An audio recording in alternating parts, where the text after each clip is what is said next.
David Knight, Infowars.com, and I'm with, Yolana Mazurkevich. and you're with tell us about the Ukraine, or I'm Ukraine. president of the Ukrainian Human Rights Committee, and I also work with the Democratic Ethnic Council. Okay. And what would you like, you're concerned about what you saw in the Republican platform, where essentially they pulled back and said that they were not going to offer lethal weapon support to the Ukraine, but rather appropriate assistance, I think is the way they finally worded it. Right.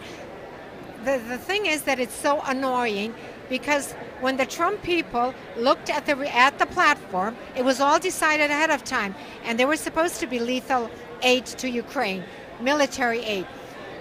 Then Trump and Manafort went in, they gutted only one sentence. The whole platform was left open, but they only attacked one item. I mean, how blatant is that? And what is so annoying that we know who Manafort is? This man is sleaze. I'm sorry, a sleaze with a big ass.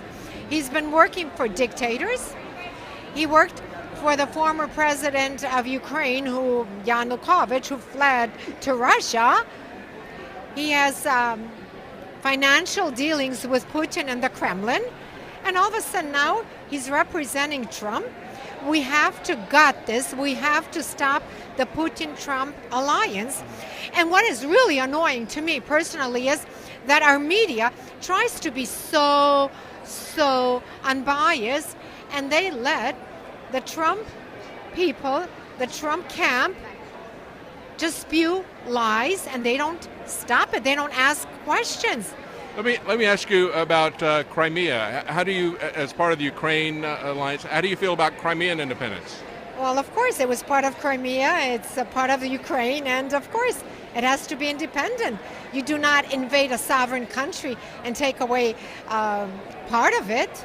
So do you support Crimea independence from Ukraine? No, I support Crimea to be part of Ukraine the way it was, because the elections they had were false and fake. So Ukraine should be allowed to secede from the Russian Federation, well, but not Crimea?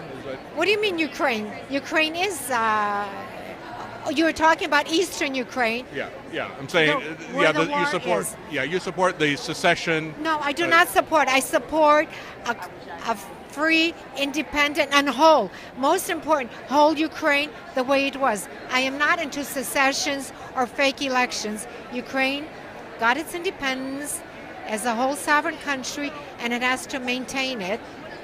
So you would not support Crimea having independence? No, Crimea is part of Ukraine. Okay. I am not supporting secession of Texas or anything so silly. I am, actually. I support self-rule by anybody. So if I support Ukraine and getting their freedom and self-rule, then I would support Crimea's as well. Yeah. Okay. No, but let me ask you, how does it help Americans to increase tensions between Russia and America by offering lethal weapons to Ukraine? They don't. Ukrainians are dying. Thousands and thousands are dying. 300,000 have died so far.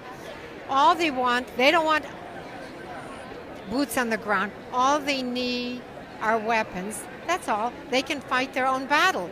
They've been invaded. The country has been invaded by a foreign power. Russia invaded them, for God's sake. And they are standing up. These poor people are standing up and fighting this former empire. I mean, kudos to them.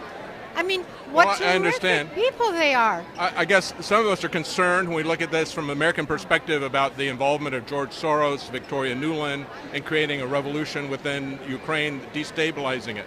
You're not destabilizing anything. Ukraine is stable. It's only that part which has been invaded, where you've got Russian troops fighting Ukrainians. They took over villages, and they're doing havoc. So what you would have us do then is to offer lethal support and weapons to Ukraine. Yes. And you think that would be received how by the Russians? Do we really care how the Russians receive us? Yeah. Do you see what they're doing now? Right. Yeah, Spread. I'm just, from our perspective, we're just concerned. I know. We don't want to see an escalation of the You're not Cold going- War, revival of the Cold War, and We are escalation going to to World see. War III. We are going to see more than a Cold War once Trump gets into power, because this Putin-Trump alliance, that's what it's leading to. So, forget the Cold War. Okay. It's going to be a hot war. You don't think it'll be a revival of détente? Dayton. Yeah? Okay, all right, thank you. Hot. Okay, thank you very much. Okay, David Knight for Infowars.com here at the Democrat Convention in Philadelphia.